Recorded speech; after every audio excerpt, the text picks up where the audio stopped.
यथार्थ मोक्ष।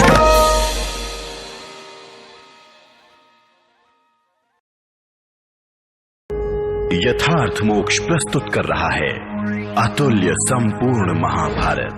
श्री महाभारतम आदि पर्व, अनुक्रमणिका पर्व, प्रथम अध्याय। ग्रंथ का उपक्रम, ग्रंथ में कहे हुए अधिकांश विषयों की संक्षिप्त सूची तथा इसके पाठ की महिमा। नारायणं नमस्कृत्य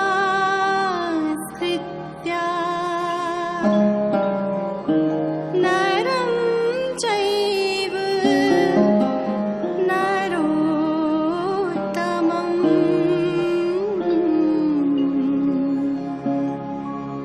देवीं सरस्वतीं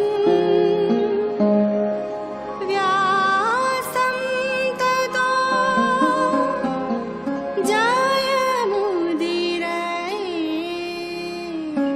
बदरिकाश्रम निवासी प्रसिद्ध ऋषि श्री नारायण तथा श्री नर, अंतर्यामी नारायण स्वरूप भगवान श्री कृष्ण, उनके नित्य सखा नर स्वरूप नरश्रेष्ठ अर्जुन, उनकी लीला प्रकट करने वाली भगवती सरस्वती और उसके वक्ता महर्षि वेद व्यास को नमस्कार कर आसुरी संपत्तियों का नाश करके अंतःकरण पर दैवी संपत्तियों को विजय प्राप्त कराने वाले जय महाभारत एवं अन्य इतिहास पुराण आदि का पाठ करना चाहिए।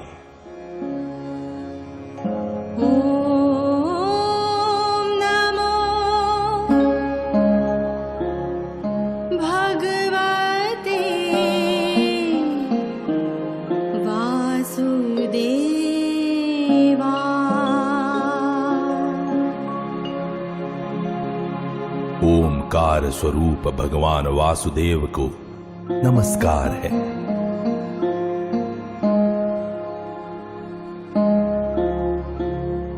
ओमकार स्वरूप भगवान पितामह को नमस्कार है।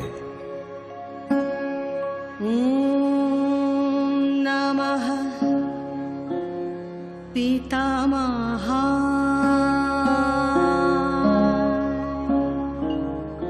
ओमकार स्वरूप प्रजापतियों को नमस्कार है। ओम नमः प्रजापतिभ्यः। ओमकार स्वरूप श्री कृष्ण द्वैपायन को नमस्कार है। ओम नमः कृष्णद्वैपायनाय।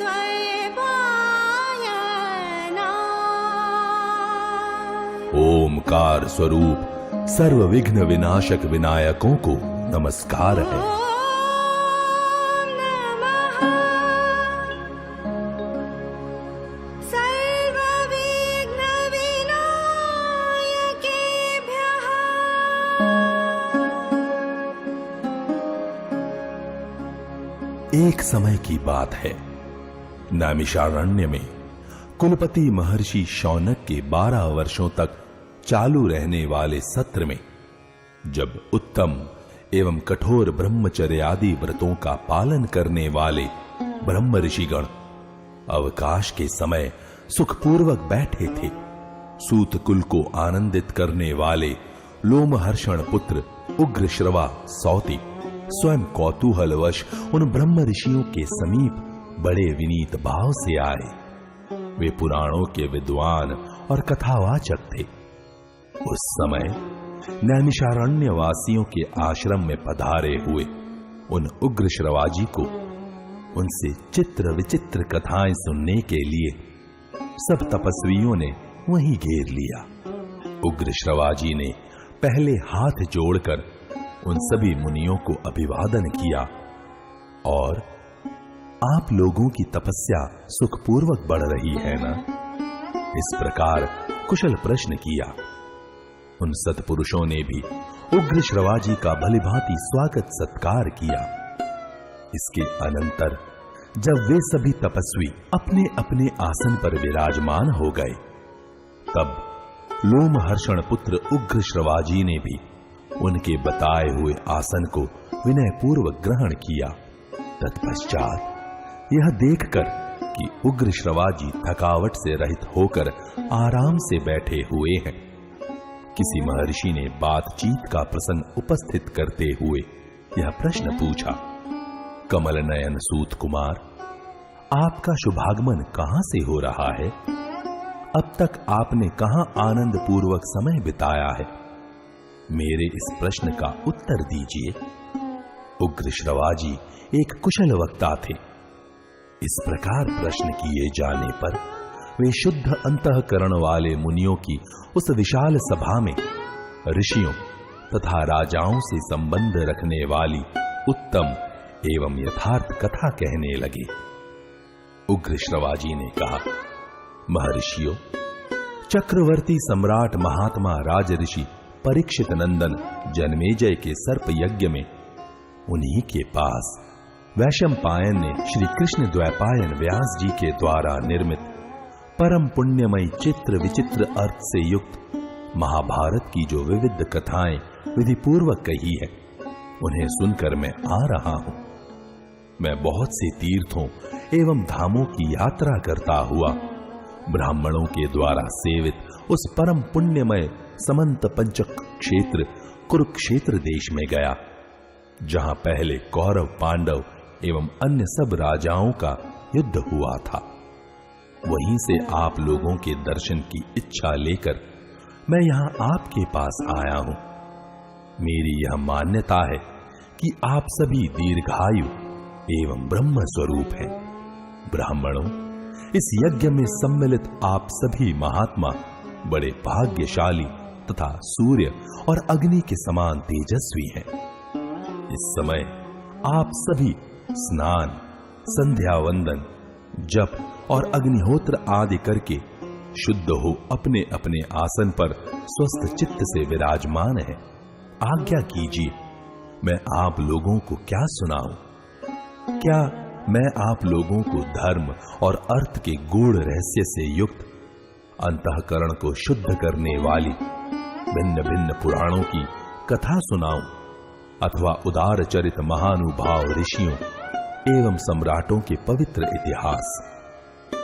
ऋषियों ने कहा, उग्र श्रवाजी, परम ऋषि श्री कृष्ण द्वैपायन ने जिस प्राचीन इतिहास रूप पुराण का वर्णन किया है और देवताओं तथा ऋषियों ने अपने अपने लोक में श्रवण करके जिसकी भूरि भूरि प्रशंसा की है, जो आख्यानों में सर्वश्रेष्ठ है, जिसका एक एक पद, वाक्य एवं पर्व विचित्र शब्द विन्यास और रमणीय अर्थ से परिपूर्ण है, जिसमें आत्मा परमात्मा के सूक्ष्म स्वरूप का निर्णय एवं उनके अनुभव के लिए अनुकूल युक्तियां भरी हुई हैं, और जो संपूर्ण वेदों के तात्पर्यानुकूल अर्थ से अलंकृत है, उस भारत इतिहास की परम पुण्यमयी ग्रंथ के गुप्त भावों को स्पष्ट करने वाली पदों वाक्यों की व्युत्पत्ति से युक्त सब शास्त्रों की अभिप्राय के अनुकूल और उनसे समर्थित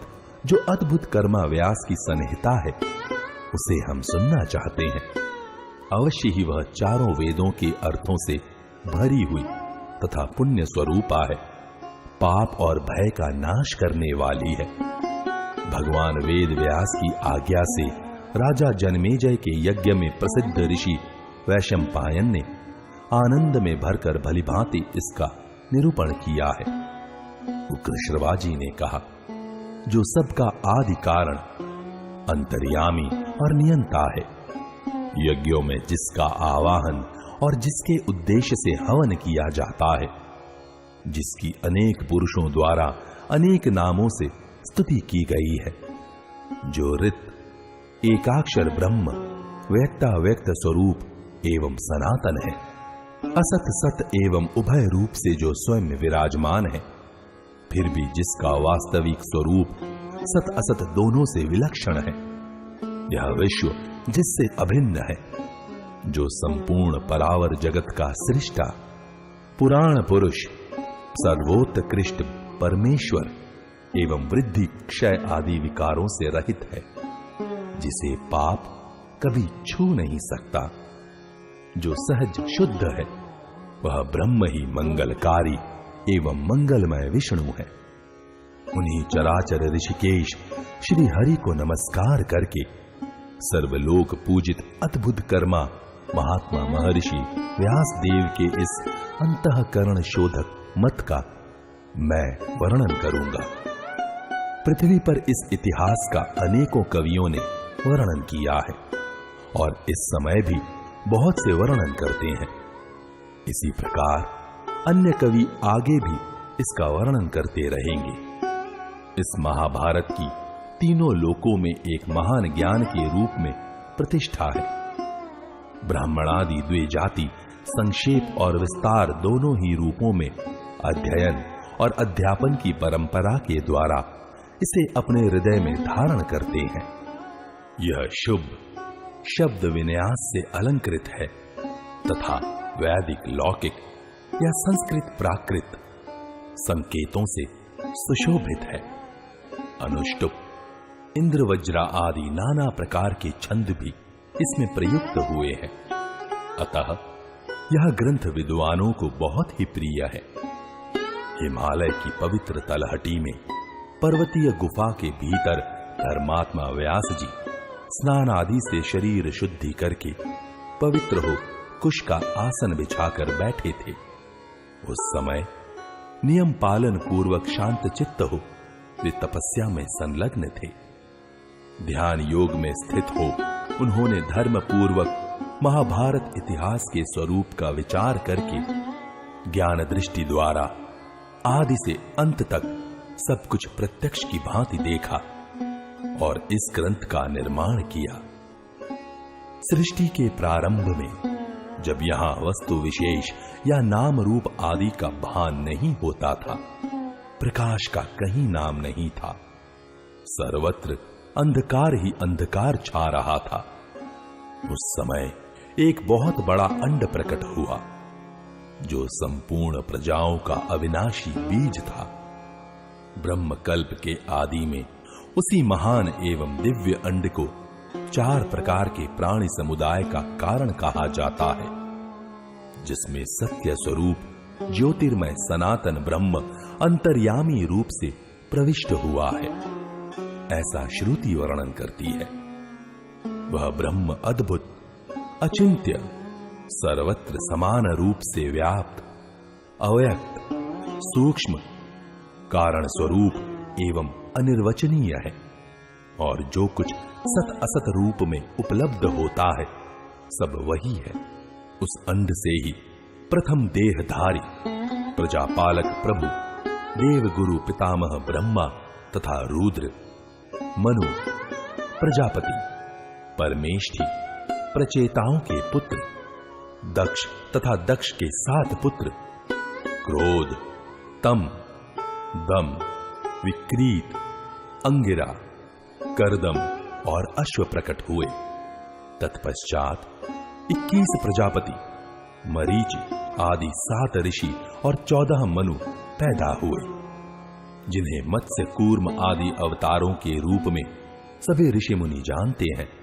वे अप्रमेय आत्मा विष्णु रूप पुरुष और उनकी विभूति रूप विश्वे देव आदित्य वसु एवं अश्विनी कुमार आदि भी क्रमशः प्रकट हुए हैं। तदनंतर यक्ष साध्य पिशाच गुह्यक और पितर एवं तत्वज्ञानी सदाचार परायण साधु शिरोमणि ब्रह्म ऋषिगण प्रकट हुए। इसी प्रकार बहुत से राज ऋषियों का प्रादुर्भाव हुआ है, जो सबके सब शौर्यादि सद्गुणों से संपन्न थे। क्रमशः उसी ब्रह्मांड से जल, द्युलोक, पृथ्वी, वायु, अंतरिक्ष और दिशाएं भी प्रकट हुई हैं। संवत्सर, ऋतु, मास, पक्ष, दिन तथा रात्रि का प्राकट्य भी क्रमशः उसी से हुआ है। इसके सिवा और भी जो कुछ लोक में देखा या सुना जाता है, वह सब उसी अंड से उत्पन्न हुआ है। यह जो कुछ भी स्थावर जंगम जगत दृष्टिगोचर होता है, वह सब प्रलय काल आने पर अपने कारण में विलीन हो जाता है। जैसे ऋतु के आने पर उसके फल, पुष्प आदि नाना प्रकार के चिन्ह प्रकट होते हैं और ऋतु बीत जाने पर वे सब समाप्त हो जाते हैं, उसी प्रकार कल्प का आरंभ होने पर पूर्ववत वे पदार्थ दृष्टिगोचर होने लगते हैं और कल्प के अंत में उनका लय हो जाता है। इस प्रकार यह अनादि और अनंत काल चक्र लोक में प्रवाह रूप से नियत घूमता रहता है। इसी में प्राणियों की उत्पत्ति और संहार हुआ करते हैं। इसका कभी उद्भव और विनाश नहीं होता। देवताओं की सृष्टि संक्षेप से 33,000, 3300 और 33 लक्षित होती है। पूर्व काल में दिव्य पुत्र, बृहत, भानु, चक्षु, आत्मा, विभावसु, सविता, ऋचीक, अर्क, भानु, आशावह तथा रवि, ये सब शब्द विवस्वान के बोधक माने गए हैं। इन सब में जो अंतिम रवि है, वे महय, पृथ्वी में गर्भ स्थापन करने वाले एवं पूज्य माने गए हैं। इनके तनय देवभ्राट हैं और देवभ्राट के तनय सभ्राट माने गए हैं। सभ्राट के 3 पुत्र हुए। वे सब के सब संतानवान और बहुश्रुत ज्ञाता हैं। उनके नाम इस प्रकार हैं: दशज्योति, शतज्योति तथा सहस्त्र ज्योति। महात्मा दशज्योति के 10,000 पुत्र हुए। उनसे भी 10 गुने अर्थात 1,00,000 पुत्र यहां शतज्योति के हुए। फिर उनसे भी 10 गुने अर्थात 10,00,000 पुत्र सहस्त्र ज्योति के हुए। उन्हीं से यह कुरुवंश, यदुवंश, भरतवंश, ययाति और इक्ष्वाकु के वंश तथा अन्य राज ऋषियों के सब वंश चले। प्राणियों की सृष्टि परंपरा और बहुत से वंश भी इन्हीं से प्रकट हो विस्तार को प्राप्त हुए हैं। भगवान वेद व्यास ने अपनी ज्ञान दृष्टि से संपूर्ण प्राणियों के निवास स्थान, धर्म, अर्थ और काम के भेद से त्रिविध रहस्य, कर्मोपासना ज्ञान रूप वेद, विज्ञान सहित योग, धर्म, अर्थ एवं काम, इन धर्म, काम और अर्थ रूप 3 पुरुषार्थों के प्रतिपादन करने वाले विविध शास्त्र, लोक व्यवहार की सिद्धि के लिए आयुर्वेद, धनुर्वेद, स्थापत्य वेद, गांधर्व वेद आदि लौकिक शास्त्र सब उन्हीं 10 ज्योति आदि से हुए हैं। इस तत्व को और उनके स्वरूप को भलीभांति अनुभव किया। उन्होंने ही इस महाभारत ग्रंथ में व्याख्या के साथ उस सब इतिहास का तथा विविध प्रकार की श्रुतियों के रहस्य आदि का पूर्ण रूप से निरूपण किया है और इस पूर्णता को ही इस ग्रंथ का लक्षण बताया गया है।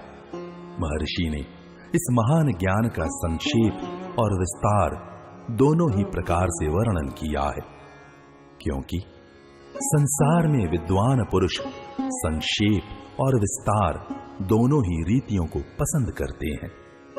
कोई कोई इस ग्रंथ का आरंभ नारायणम नमस्कृत्य से मानते हैं और कोई कोई आस्तिक पर्व से, दूसरे विद्वान ब्राह्मण उपरिचर वसु की कथा से इसका विधिपूर्वक पाठ प्रारंभ करते हैं। विद्वान पुरुष इस भारत संहिता के ज्ञान को विविध प्रकार से प्रकाशित करते हैं। कोई कोई ग्रंथ की व्याख्या करके समझाने में कुशल होते हैं, तो दूसरे विद्वान अपनी तीक्ष्ण मेधा शक्ति के द्वारा इन ग्रंथों को धारण करते हैं। सत्यवती नंदन भगवान व्यास ने अपनी तपस्या एवं ब्रह्मचर्य की शक्ति से सनातन वेद का विस्तार करके इस लोक पावन पवित्र इतिहास का निर्माण किया है। प्रशस्त वृत्तधारी, निग्रहानुग्रह समर्थ, सर्वज्ञ पराशर नंदन ब्रह्म ऋषि श्री कृष्ण द्वैपायन इस इतिहास शिरोमणि महाभारत की रचना करके यह विचार करने लगे कि अब शिष्यों को इस ग्रंथ का अध्ययन कैसे कराऊं, जनता में इसका प्रचार कैसे हो। द्वैपायन ऋषि का यह विचार जानकर लोक गुरु भगवान ब्रह्मा उन महात्मा की प्रसन्नता तथा लोक कल्याण की कामना से स्वयं ही व्यास जी के आश्रम पर पधारे। व्यास जी ब्रह्मा जी को देखकर आश्चर्यचकित रह गए। उन्होंने हाथ जोड़कर प्रणाम किया और खड़े रहे। फिर सावधान होकर सब ऋषि मुनियों के साथ उन्होंने ब्रह्मा जी के लिए आसन की व्यवस्था की। जब उस श्रेष्ठ आसन पर ब्रह्मा जी विराज गए, तब व्यास जी ने उनकी परिक्रमा की और ब्रह्मा जी के आसन के समीप ही विनयपूर्वक खड़े हो गए। परमेष्ठी ब्रह्मा जी की आज्ञा से वे उनके आसन के पास ही बैठ गए। उस समय व्यास जी के हृदय में आनंद का समुद्र उमड़ रहा था और मुख पर मंद मंद पवित्र मुस्कान लहरा रही थी। परम तेजस्वी व्यास जी ने परमेष्ठी ब्रह्मा जी से निवेदन किया, भगवान, मैंने यह संपूर्ण लोकों से अत्यंत पूजित एक महाकाव्य की रचना की है। ब्रह्मन, मैंने इस महाकाव्य में संपूर्ण वेदों का गुप्ततम रहस्य तथा अन्य सब शास्त्रों का सार संकलित करके स्थापित कर दिया है। केवल वेदों का ही नहीं, उनके अंग एवं उपनिषदों का भी इसमें विस्तार से निरूपण किया है।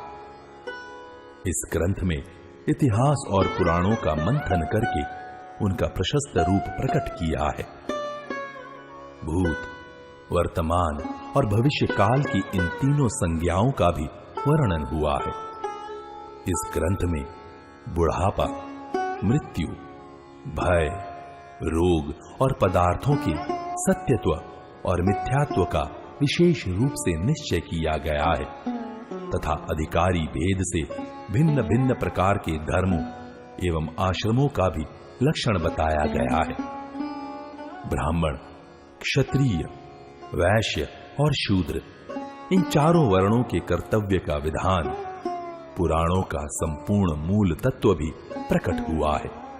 तपस्या एवं ब्रह्मचर्य के स्वरूप, अनुष्ठान एवं फलों का विवरण, पृथ्वी, चंद्रमा, सूर्य, ग्रह, नक्षत्र, तारा, सत्ययुग, त्रेता, द्वापर, कलियुग, इन सब के परिमाण और प्रमाण, ऋग्वेद, यजुर्वेद, सामवेद और इनके आध्यात्मिक अभिप्राय और अध्यात्म शास्त्र का इस ग्रंथ में विस्तार से वर्णन किया गया है। न्याय, शिक्षा, चिकित्सा, दान तथा पाशुपत का भी इसमें विशद निरूपण है। साथ ही यह भी बतलाया गया है कि देवता, मनुष्य आदि भिन्न भिन्न योनियों में जन्म का कारण क्या है। लोक पावन तीर्थों, देशों, नदियों, पर्वतों, वनों और समुद्र का भी इसमें वर्णन किया गया है। दिव्य नगर एवं दुर्गों के निर्माण का कौशल तथा युद्ध की निपुणता का भी वर्णन है। भिन्न भिन्न भाषाओं और जातियों की जो विशेषताएं हैं, लोक व्यवहार की सिद्धि के लिए जो कुछ आवश्यक है तथा और भी जितने लोकोपयोगी पदार्थ हो सकते हैं, उन सब का इसमें प्रतिपादन किया गया है। परंतु मुझे इस बात की चिंता है कि पृथ्वी में इस ग्रंथ को लिख सके ऐसा कोई नहीं है। ब्रह्मा जी ने कहा, व्यास जी, संसार में विशिष्ट तपस्या और विशिष्ट कुल के कारण जितने भी श्रेष्ठ ऋषि मुनि हैं, उनमें मैं तुम्हें सर्वश्रेष्ठ समझता हूं, क्योंकि तुम जगत, जीव और ईश्वर तत्व का जो ज्ञान है उसके ज्ञाता हो। मैं जानता हूं कि आजीवन तुम्हारी ब्रह्मवादिनी वाणी सत्य भाषण करती रही है और तुमने अपनी रचना को काव्य कहा है, इसलिए अब यह काव्य के नाम से ही प्रसिद्ध होगी। संसार के बड़े से बड़े कवि भी इस काव्य से बढ़कर कोई रचना नहीं कर सकेंगे। ठीक वैसे ही जैसे ब्रह्मचर्य, वानप्रस्थ और सन्यास तीनों आश्रम अपनी विशेषताओं द्वारा गृहस्थाश्रम से आगे नहीं बढ़ सकते। मुनिवर, अपने काव्य को लिखवाने के लिए तुम गणेश जी का स्मरण करो। उग्र श्रवाजी कहते हैं, महात्माओं, ब्रह्मा जी व्यास जी से इस प्रकार संभाषण करके अपने धाम ब्रह्मलोक में चले गए। निष्पाप शौनक, तदनंतर सत्यवती नंदन व्यास जी ने भगवान गणेश का स्मरण किया।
यथार्थ मोक्ष